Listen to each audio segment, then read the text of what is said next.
So Salvaging Frost and Drought Affected Crops, this webinar is going to be presented by John Piltz.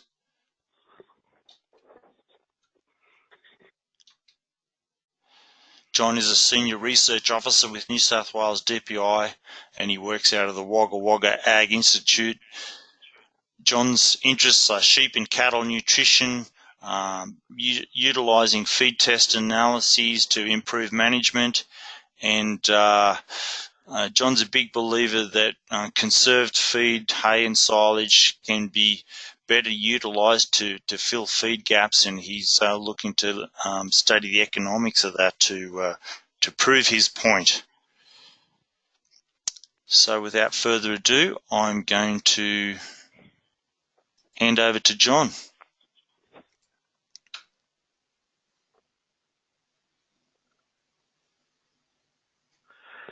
Thanks, Todd. Can you see my screen? I can. Beautiful. Well, good morning, everybody. This morning we're going to go through salvaging failed crops. Mostly when we talk about failed crops, it's drought. Occasionally it's frost, but unfortunately this year in a number of areas in the south in particular, it's both. The differences that I see between moisture stress, drought and frost are pretty much that while drought's the most common, we generally have a little bit of time because we're aware that dry conditions are upon us and we can think to the future about what options we can consider. However, if we have a frost event, it's pretty quick, the damages are pretty much immediate, and we need to act pretty quickly from there on in. If we look at frosted crops, we don't have a lot of information about their quality or changes over time. We assume that minimal initial effect on quality occurs, so the energy and protein content of those is relatively unchanged by frosting. Longer term, we don't know. We believe that there can continue to be some accumulation of sugars in the frosted plant, but overall, we work on the basis that there's no real advantage in delaying harvest for those crops. The best thing we can do is cut them, preserve them, and do something with, or graze them, and do something with them as quickly as we can, with the potential that we may even get some regrowth, which could be useful for further grazing or possibly in some cases even grain. That's unlikely. What we do know about drought-affected cereal crops, however, is that generally their energy content is quite high. I'm going to talk about energy as ME, metabolizable energy. And metabolizable energy runs in a range usually between about 6.5 for straws and things, all the way up to about 13. So the range is not that great. And ME is directly related to how digestible that material it is. So obviously the more they can digest, the higher the ME content. These drought-affected cereals, and this is the point worth remembering for later, generally have very high sugar contents. We don't really think it has any impact on their crude protein, but if there is, they don't stand out as being largely different to the general run-of-the-mill crops that we test. Drought-affected cereal crops have in the past been implicated in hay shed fires, and while the exact cause is unknown, we do know they're difficult to cure, and we're going to talk about that in a little bit more detail later.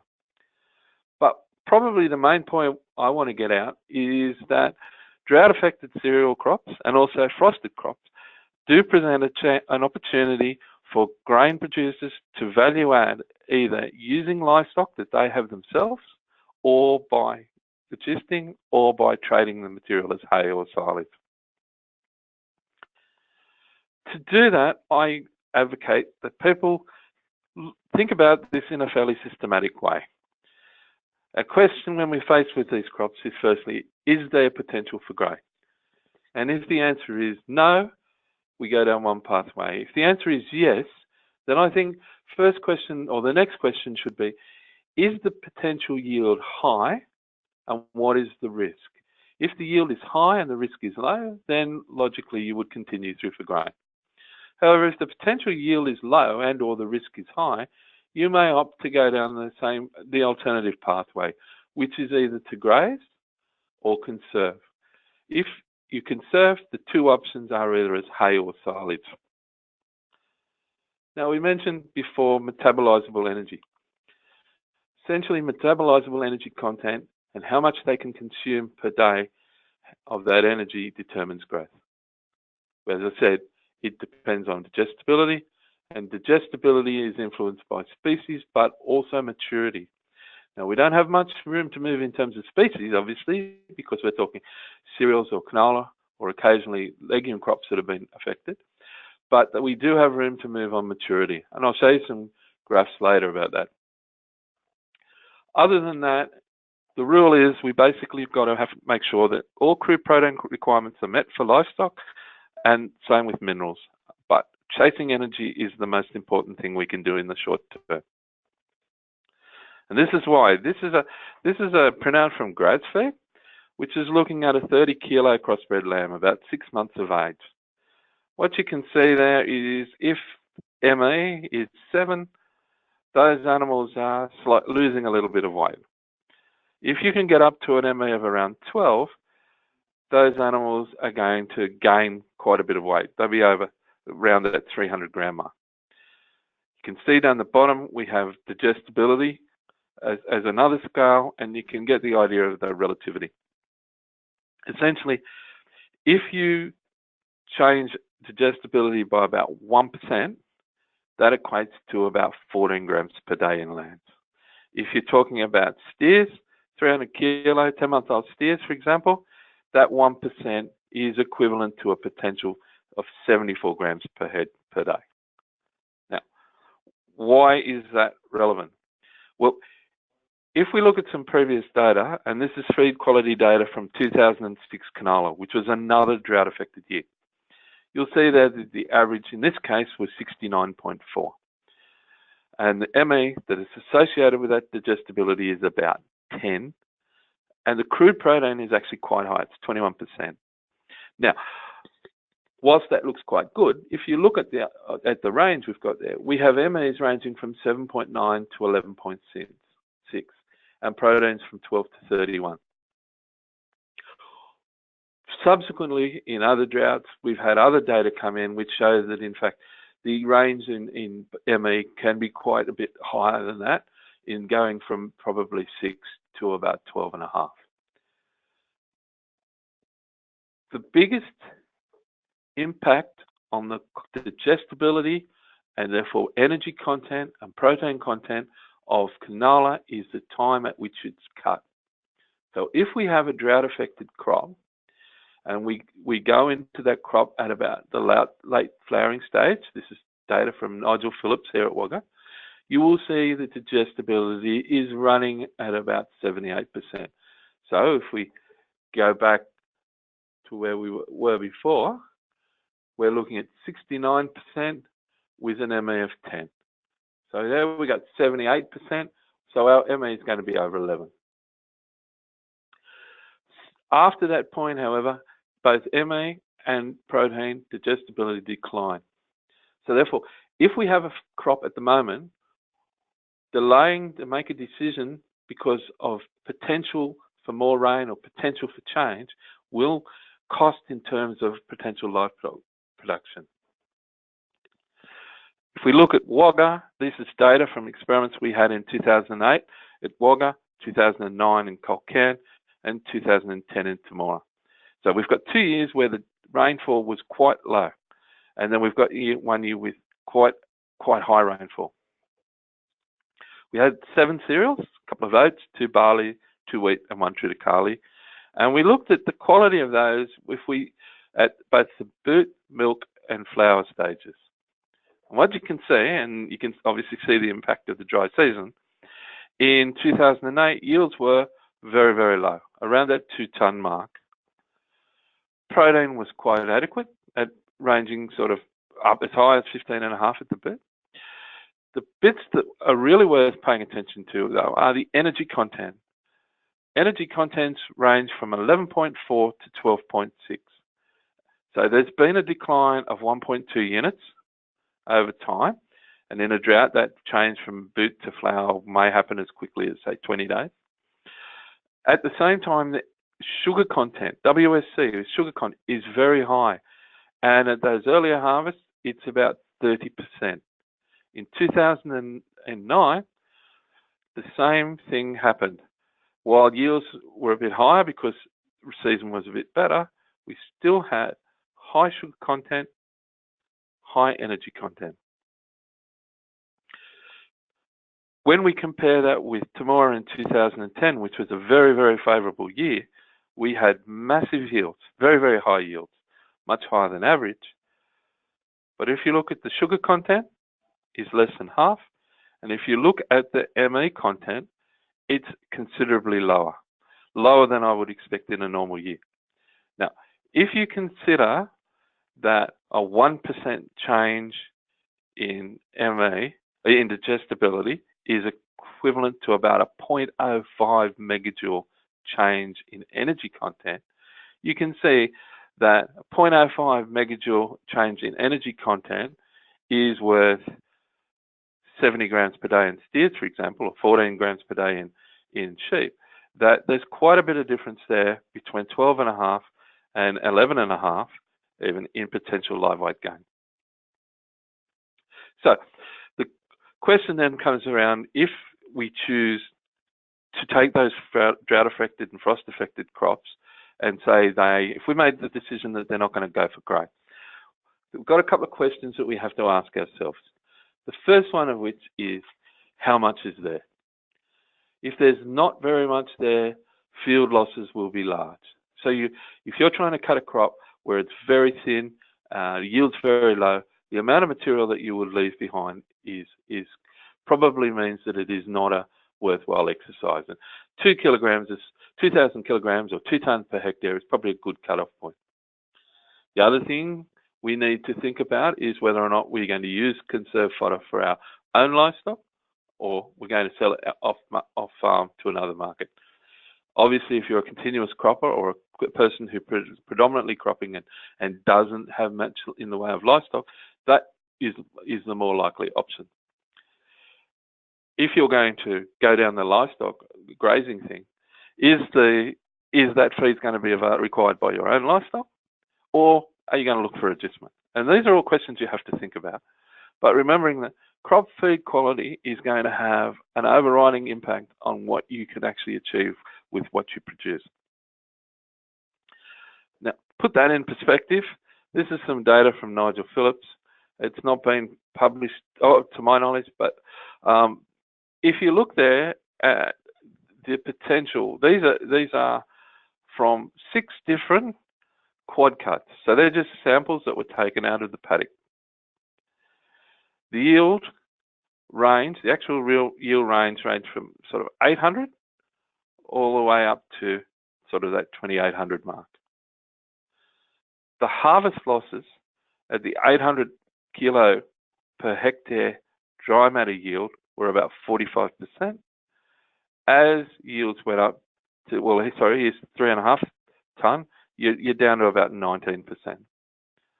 You can see that there's a trade-off. As yield gets higher, harvest losses get lower. The next question, if we're going to conserve, if we've made that decision there's enough material there to conserve, is whether we go for hay versus silage.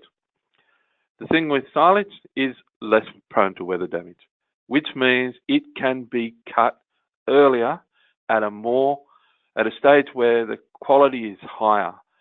So at the moment, people will obviously be considering their options, but the weather, as we're experiencing in southern New South Wales, is not really hot enough, and the days aren't long enough for making hay.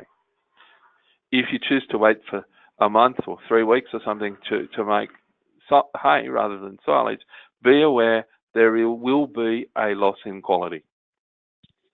The other thing to be aware of is that silage has less field losses. And if you think about it, that's quite understandable, because once you get to a hay stage, the material's been usually raked or handled a few times. It's much more brittle. Every time you rake or even at baling or whatever system you use, there's a lot more brittle leaf, for example, and leaf's the higher quality component, particularly on the canola, and a lot of that will be lost. There are downsides, however, with silage. And the first one of those would be that if air does get in, you will get deterioration. Essentially, the fermentation process in silage preserves the material, provided air or water don't get in. If you get any air or water, it will start to rot. The other risk is that if you don't do a real good job and the fermentation quality is really poor, stock won't eat it. They won't like it. It'll be unpalatable. And the protein is probably going to be fairly well degraded, so the utilization will be reduced. So it may be 12% protein, but your effective utilization is going to be lower. And obviously the other thing is that hay is more easily traded. Simply put, if you've got a bale of hay that's 87% dry matter compared to a bale of silage which is 50% dry matter, on a weight for weight basis, one with silage you're cutting a lot more water, so you're paying and your costs of transport per unit of dry matter are higher. The other thing to be aware of is that if you're transporting silage, baled silage, there is the risk of the bales, the individually wrapped bales, will get holes in them when you either put them on with forks or handle them. There is a risk there, and so air will get in, which means that they need to be used fairly quickly afterwards, otherwise they will deteriorate. In some cases, people may make bales and sell them, and they may be in either a module or they may be in a pit. Same thing, if you choose to trade in that silage needs to be used pretty quickly after it's taken out of either the module or the pit. The losses I was talking about, you can see there, these are just indicative, and your system may or may not be the same, but essentially wilted silage, so we're talking about the fine chop, which is in that 30 to 45% range, though I'm going to recommend in this case we go 35 to 40. Your losses there are still going to be around about 15%. Alternatively, if you go down hay, field cured hay, if you store it in a shed, you're still going to get sort of 20 to 25% losses and continuing losses thereafter. If you store it outside, you're going to get much more in the way of outside losses. And so your total losses for that period could be at least 40%. So they're the trade-offs. There are pluses and minuses with both systems. The other thing to be aware of is with cereal hay, we had a lot of hay shed fires back in 2008. Now, there are a couple of reasons given for that, such as the difficulty of drying these crops. And you'll often hear people say that if the head's in the boot or the nodes won't dry out, and these are all issues. The cost of that hay shed fires in 2008 was sort of $25 million plus, but in some places, I know it also changed the rules. So, for example, any machinery stored in a hay shed that caught fire was no longer covered by insurance. What actually does happen when hay heats? Well, essentially you've got moisture there, and you've got molds or bacteria, and these consume sugar that's present in the cereals, and it's the same as rotting grass clippings. When you start to break down, when the molds are breaking down and consuming the sugars, they produce carbon dioxide, heat, and water. So, and that heat is the problem, because once it gets to a certain temperature, and obviously the bale is relatively dry, they will catch on fire. Now, why that occurs is still subject to speculation, and there are a few things have been thrown up. One of which is when the crops are allowed to dry for longer, because crops can't dry as quickly, so they're actually on the field for longer, you get more molds and bacteria grow up, which means that they can heat more quickly. But we also know that in 2008, some of these fires were starting considerably after being baled, up to 6 and 7 months later. The fact that they start off with 30% sugar in them, I think is probably something that we need to sort of recognise as probably going to be the major issue, or a major issue. What I think can happen is because there's still so much sugar, once those bales get wet again, those bales will then start to heat, so that crops that you think are dry, if they somehow or other either absorb, retain, or get wet, are able to kick into that cycle again of sugar breakdown and heating. We also know that in those droughts, that while drought-stressed cereals contain more sugar, they also had a couple of other things. So we're talking about their ability to be dried and the difficulty in drying them. And the reasons are that this may be the case is that cereal plants can have a waxy layer around the outside of them, and the indications, the information I've been told is that this waxy cuticle becomes thicker during drought stress. It's just a plant reaction. But you can imagine that if you've got a waxy cuticle, that's going to make it more difficult for moisture to be left from the plant. The other thing is, these crops are often not conditioned. They're often cut with a header or a windrower and put into a big windrow. Now, there are some reasons why you would do that. I'll talk about those in a minute. But there are also some other things that we need to consider. If you cut with a header or a windrower, you are not going to damage the plants the same as you would with a mower. It's certainly not with a mower conditioner. You're not going to scrape off that waxy cuticle. You're not going to get breaks and abrasions in the plant leaf and stem, which allow that moisture to sort of leave the plant. And on that, I suppose the point I would make with that is, having looked around here, I know that we're faced with the issue that there are a lot of crops which are quite short, their yields are quite low, but they're probably enough, or the intention is there to try and bale those for hay or silage. Under those circumstances, there is some logic with cutting with a header or a windrower, because simply cutting with a mower and trying to rake, your losses will be much, much higher. And I understand that people will do that. They will also do that because it means they can probably get away with a reduced cost if they have their own equipment. And it will get over the ground much more quickly. Just be aware, if you choose to make that your option, if you choose to use a header or a windrower, that the drying may take longer, or probably will take longer, and you may have these other issues. That doesn't mean don't do it, but just be aware of it. And in a way, it's leading more down the pathway that if we're going to do this at this time of year, it's another reason why ensiling has some advantages over making hay, because obviously, unless you really stuff it up badly, you're not going to burn a silage stack. When we get heating, and we don't always get a fire, but what we do get is a loss of nutrients. Now, this is from a Victorian Ag Note, and you've also got the one from Neil that Todd's put on the web there. If you look at the stack temperature and the nutrient losses in this case by heating, you'll see that as you go from sort of up to 45 all the way up to 70, 75 degrees, and there has been suggested to me that 85 is about the critical temperature at which things go pear-shaped. The loss of digestible protein is basically nil, but continues to increase all the time. At the same time, there is a loss of energy. You can imagine sugars being burned off, that will be one immediate loss of energy.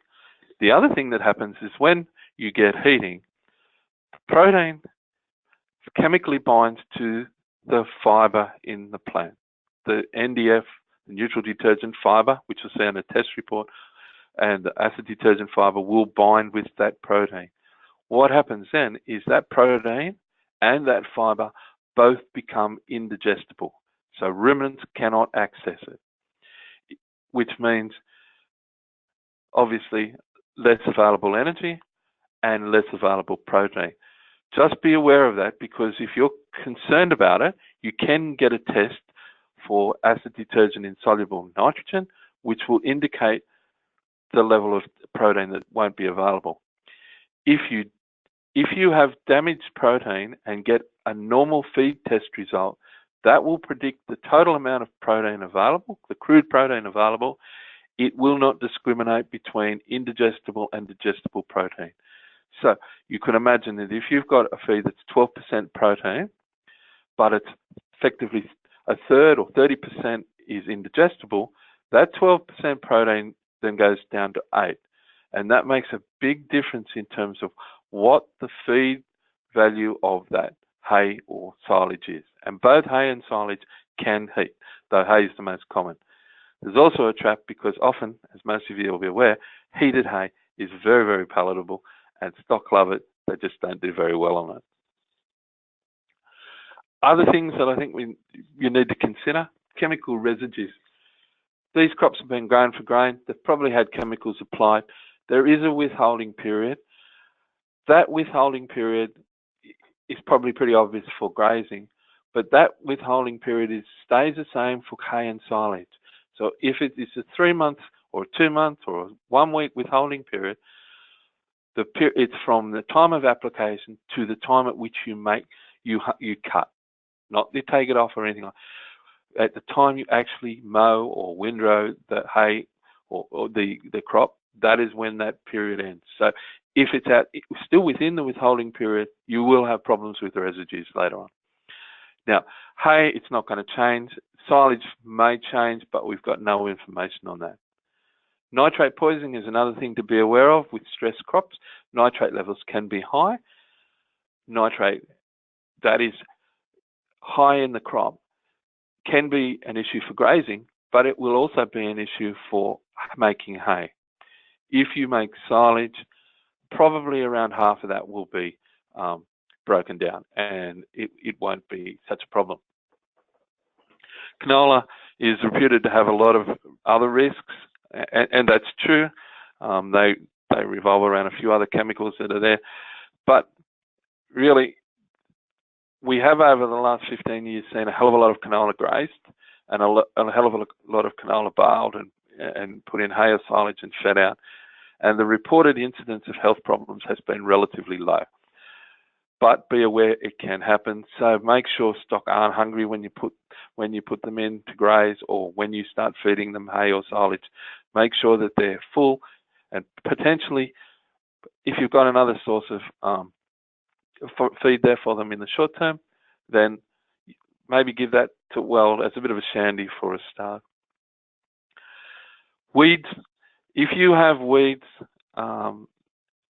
then cutting and making hay will still keep those weeds in the same stage as they were. So if you have weeds which have viable seeds and make it into hay, there will still be viable seeds in that hay. With silage, it's not quite so clear-cut. We have evidence that ensiling can reduce, and in some cases basically eliminate, the number of viable seeds. But the data that we have says that contrary to a lot of anecdotal information or advice, there will be some seeds that are relatively unaffected or still maintain a number of affected seeds or viable seeds after ensiling. So be aware of that. Obviously, machinery, if you're getting contractors in, make sure that the machinery comes in and it's clean. And probably the last comment along those other consideration lines is plastic integrity and storage life. Now, the one that first comes to mind is canola. There was an issue probably 10 years ago where canola that was individually wrapped bales were breaking down quite quick. The plastic was breaking down relatively quickly. Again, the reason was speculated, and the high sulfur levels in canola were sort of thought to be the main reason, but we have no evidence of that. But just be aware, it has happened in the past. Check with your plastic supplier. I believe some of them will not or won't give any guarantees about longevity of plastic when you use them to wrap silage, canola silage. So just check that. That may still be a good thing to go, but a good way to go, but you may just need to use that silage within probably 2 or 3 months rather than trying to hang on to it for a longer period of time. So the plastic integrity, storage life, I know around here there will be a lot of people who probably go down the big square bales. They have probably three options. One's the individual wrapping, which is going to be the most expensive. Getting individual wrapping is going to be more difficult because they're not, big square bale individual wrappers are not that common. We can go to tube line wrapping, which is going to be a little bit cheaper. We can also put those in a pit. So big square bales do store really, really well in a pit, and storage life is quite long because you can use plastic and soil to sort of eliminate the risks from vermin and sunlight and all the rest of it. In between is the module system, where we build modules above ground, and there'll be a few people around with various experiences of those. But if done well and managed properly, you can make good silage, but be aware the amount of losses are going to will be higher, because there is greater difficulty in excluding the air when you make big square bales in a module than in any other system. Plus, it's a system that if you cannot maintain a really good airtight seal for that whole module for the whole time, then you will suck in oxygen and you will have issues in terms of the bales starting to rot and break down. However, short term, if it's a way to get the feed off the paddock quickly, to get the crops into a bale, get them stored at this time of the year at a high quality, and knowing that you're going to use them within the next 3 or 4 months, it still has a place. Probably then, the next thing I'd like to quickly bring to your attention is on the DPI website is this Salvaging crops calculator. Now, which is the one you've just been given by Todd here. Just quickly, this is what it looks like. You get an introduction section. There's a section there. For some reason, there's a section here on calculating crop dry matter, and some backup sheets on which to do that. You can print those out, or alternatively, you can type in the numbers in this blue section, and it will calculate the amount of forage dry matter that you have. Because the critical thing to remember is when you come to feed or graze or conserve these crops, dry matter is what you need to take off the paddock or use, and dry matter is where the energy and protein are. And then finally, there is this is the spreadsheet where it allows you to do all those calculations. Now, I'm not going to go through that. It's up there. I think it's pretty self-explanatory, but the blue cells are places where you can put information. At the moment, they've been put in as suggestions by people in DPI.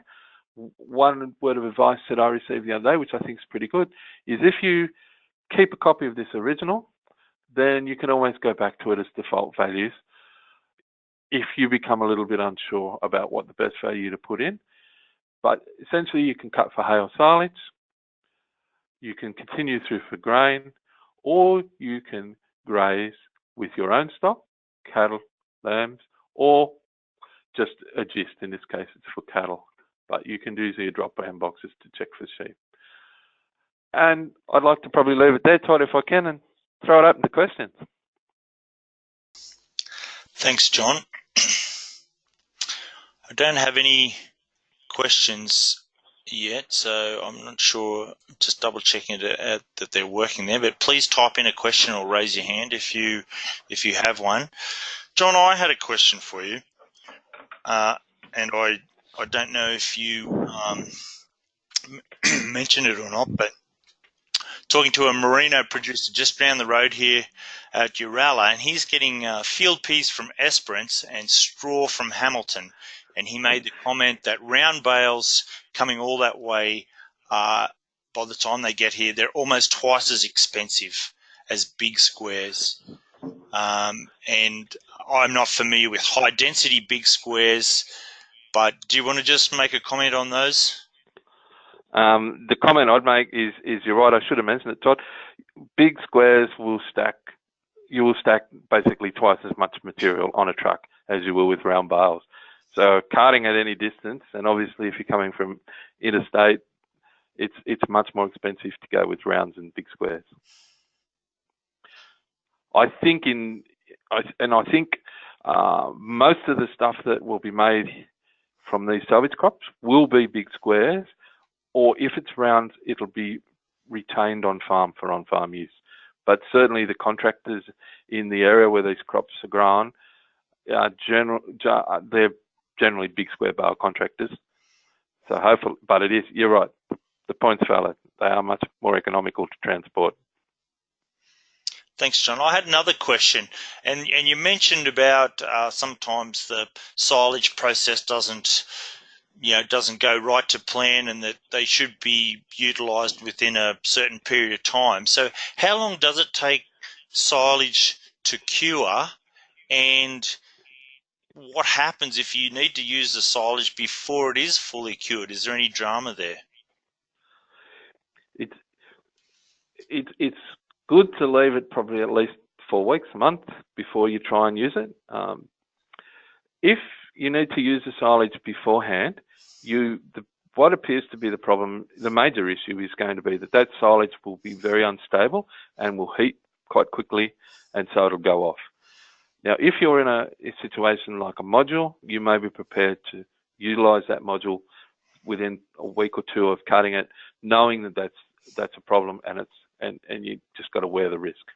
If the individual bales, obviously the bale you feed out will be a problem, but all the others that are stored will still be fermenting away. The other thing I suppose that I would say is that if you have a crop that's failed and you're looking to conserve it as silage, but your intention is you may need to use it within 2 weeks, you will have lost quality. There's no doubt about that. And you will therefore have lost potential production. But you will have avoided all the costs associated with making the silage. So there are some risks in terms of the silage itself. But I think you'd need to really do your sums quite well and say, well, how does it stack up if I graze the crop at a later stage with lower quality compared to making it for silage? And that's just a trade-off in terms of quality and cost, really. I think that's probably the main thing. Thanks, John. Any comment around buying hay by the bale versus by the ton? I mean, what can we expect when we buy a big square in terms of weight, or is it just so variable that you wouldn't even like to put a figure on it? Look, it is variable, and what I would say is buy on weight, because that's obviously your best indication. But buy on feed quality as well, because 100 kilograms of hay that's got an ME of 10.5 is going to do a lot more for you than a ton of hay that's got an ME of 7.5. So you're actually, you need to do your sums and work out on an energy basis what is the most economic thing to feed. But whilst being aware that there is a cut-off point, there is a point below which if ME is below 7.5, for example, you're not going to get any weight gain. So in the context of that, I would say buy on an energy basis. And in that case, you bring grain into account too. So, whilst you can't feed 100% grain, or you may not be able to feed 100% grain to achieve what you want, it may well be more economical to feed a bit of hay as a roughage and make up the rest with grain. That might be the most effective and the cheapest energy source you can use. Yeah, thanks, John. Great comments. In the northern part of New South Wales, we're seeing cane tops coming out of Queensland. It's often baled. When you see it, flapping out of the side of the truck, it doesn't look that great. What's the most likely quality aspects of cane tops, John? Very low. It'll be roughage only. It honestly would be. I would I would guess that most of the cane tops you would put them into the below maintenance level in terms of energy and protein. So the reason to do them, they're an extender, and there's something that can go in with can be supplemented with, say, grain, for example, to formulate a diet that's got the energy you want in it. But as a straight ration, it's not going to cut it. You might make the animals feel a little bit happy for a little while with a full gut, but really you're not going to achieve anything other than that. Yeah, thanks, John. And Lisa Martin brought that issue up, and the other thing that Lisa is seeing is producers feeding out silage on a weight basis the same as they would hay. But you did make the point there that silage has a lot more water in it. What benefit does stock get out of the water in the silage? Basically none. It's a valid point, and people have been caught in the past. If you need to feed a cow 8 kilos of dry matter a day, you need to feed that cow 8 kilos of dry matter a day, which with grain or hay at around that 90% might be, say, 9 kilos. But if it's 50% dry matter, 50% water silage, you would need to feed 16 kilos of the silage. So yeah, just another reason to get a feed test. You'll get that information as part of it, standard part of the feed test, what the dry matter content is, and then you can formulate how much you're going to give them based on that. Yeah, thanks, John. And you made that point very clearly in your last webinar that dry matter is a very important component of your feed test analysis in terms of knowing how much to feed out. Fred has a question about what is the approximate dry matter percentage of droughted canola at late flowering, and is there a difference between crops just as you look at them if they look very stressed or they don't look too bad? My experience is that drought-affected crops will have higher dry matter content than you would normally expect. With cereals, for example, at the moment, crops that would normally be around 22-23% dry matter are more likely to be 25-28% dry matter content. Canola is a little bit harder to judge, but the same thing. It will be wetter than the cereals, but it will be drier than you would normally expect. But in terms of estimating the dry matter content from looking at the crops, it's very, very difficult. I personally wouldn't attempt it myself. So I would follow the guidelines in the Salvage crop calculator, which gives a pretty nice little method there for sampling crops to get the dry matter content. Remembering too that if one of the potential advantages of having that dry matter up at that level is that if you've got a crop that's 27 or 8% and you're making pit silage at 35%, you don't have to achieve a lot in terms of getting rid of moisture before you can actually go. So your time between cutting and ensiling can be quite short.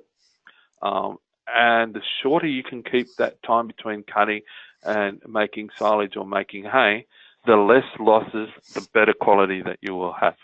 But yeah, in Fred's case, I would say assume it'll be drier than normal. How much dry will depend on the paddock and the time of the year.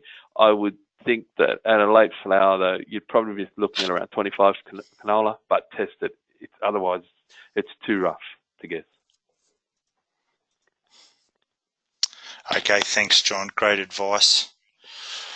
Look, that's all the questions we have. So I'd just like to let everyone know about upcoming events. And so there's some farm mapping and drone workshops in the Hunter next week, the 25th, 26th and 27th of September, Denman, Scone and Murrurundi. These workshops are fully funded as part of the New South Wales DPI Drought Support Program. So attendees can learn to fly a drone and produce their own digital farm maps. Contact Karen Souter there on those numbers. Next Friday, Brett Littler from Central Tablelands LLS is going to present a webinar about early weaning calves. It's something that's happening all over the state. He's going to be talking about nutrition, health, other management factors and, what weight gains producers should be targeting there in terms of allowing those calves to adequately grow out. So again, next Friday at 10 a.m. I'll be sending those invitations out shortly. So look, thanks again to John. Really appreciate his time. Some great questions there. And thanks everyone, and look forward to touching base again next Friday.